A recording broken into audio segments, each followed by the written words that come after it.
Asibuyele emuva phansi ngokuhlukumeza insango babebhema kahle omkhulu maybe kanye ngonyaka ugqoka ibheshu nembadada ngidi isiko lami phela amasule bedume ngokuhloniphana nokuphana sahlephulelana inyoni noma kuyijiyane kuneti emeli elishiwe ngubaba uAnda Msweli.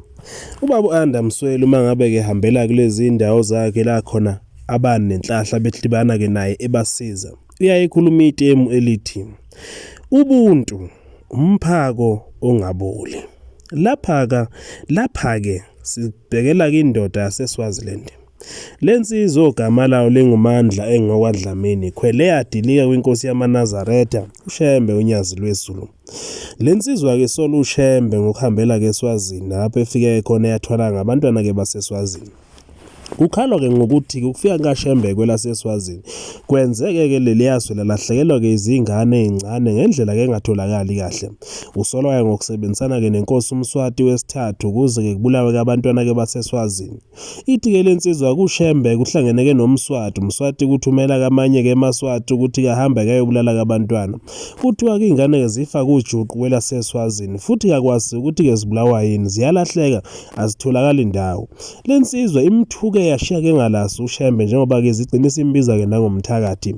Alikho igama lenhlambe engalikhiphanga lensizwa ukuthuka ke lenkosi yamaNazaretha. Futhi likhuluma nje ke njengoba ikhuluma ibonakala ke izethemba futhi ibonakala ibona noma ke ithemba ukuthi akekho umuntu ozoyithinta. Lensizwa imbize ngomthakathi uShembe yazi yaqaphakela ngisho enkosini yesizwe samaZulu inkosi kuMisuzulu kaZwelithini yababhanqa bonke bobathathu lamakhosi. Ithi ke cha angeke futhi kizikwazi ukuthi ke ngathula ibonakiswe ke lonakala. Nayi lensizwa thula uyilalele wena izikhulumela yona. Sanibonani nine bakwaZulu. Umandla lo wakaNkosi.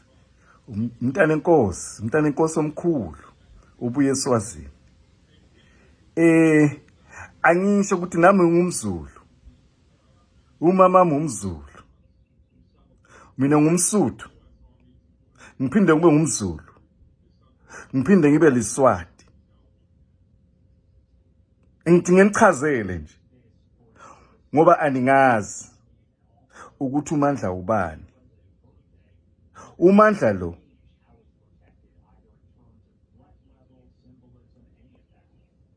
uyanazisa ukuthi uShembe lo umthakathi umgodoyi yinja le yamasimbenje. Wabuye eSwazini somgcoba ngamatshe afe. Lamashita akawagqokako la mashita amhlophe azaba red by the time we're through with him.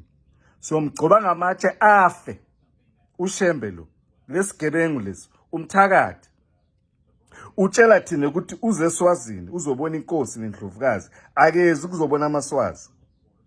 Ngithi ke mina somkhombisa ukuthi siyobani thina eSwazini.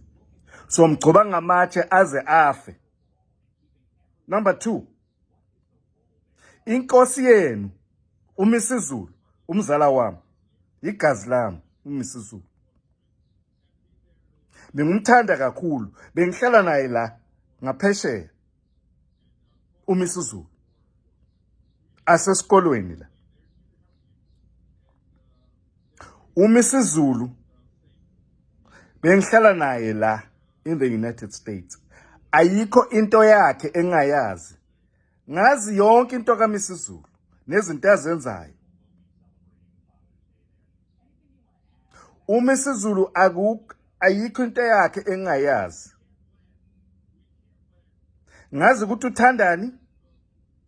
Ngazi ukuthi into angayithandi yini. uMisuzulu uphumile endleleni. Bengumthanda mina ahlonipha. La mangihlala naye angaphuzi notshwala. uMisuzulu namhla unephuza face uphuza utshwala kakhulu futhi ushaya nama drugs noMswati. uMswati waseSwazini inkosi yaseSwazini iyamonisa uMisuzulu imkhiphile endleleni. uMisuzulu akahloniphi ngisho abantu abadala. uGatsha Buthelezi lo ufile ubulawayo isifo senhliziyo ngenxa kaMisuzulu. uMisuzulu uthuka ngisho umama wakhe athi msunu kaNtana inkosi. Kusho uMisuzulu asho kumama omzalayo akananhlonipho uMisizulu, akukho umuntu amhloniphayo amsabayo. So ningezi kumina nizokhuluma lamasimba lapho ngoShembe lesontane isigebengu lesi. So mgcoba ngamatshe eSwazini wabuya nje nimtshele ukuthi uMandla Nkosi umfana Nkosi lomkhulu wakangwane uthi utakubulala wena Shembe Masimbentsha. Ngisemsebenzini nje ngiyalo ningibona la. Yabona? Ngiyasebenza. Ngisemsebenzini. Niyangidisturba ngalamasimba enu akaShembe. Umthakathi lo. Umthakathi thina eSwazini simgcoba ngamatshe. NakwaZulu umthakathi ugcotshwa ngamatshe. uShembe lo somgcoba ngamatshe ubulala abantwana baseSwazini. Ubulala abantwana lapha.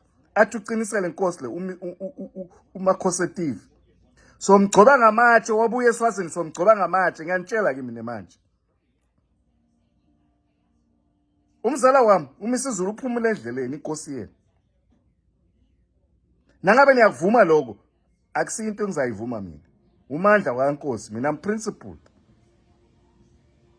Nyangizwe nomzala bami. I'm half Zulu, half Swazi, and I also got Msuthu in me. Ningangijwayela amasimba. Futhek. Bye bye. Asibuyele emuva phansi ngokuhlukumeza insango babebhema kahle omkhulu maybe kanye ngonyaka ugqoka ibheshu nembadada ngida isiko lami phela amasule bedume ngokuhloniphana nokuphana sahlephulelana inyoni noma kuyijiyane.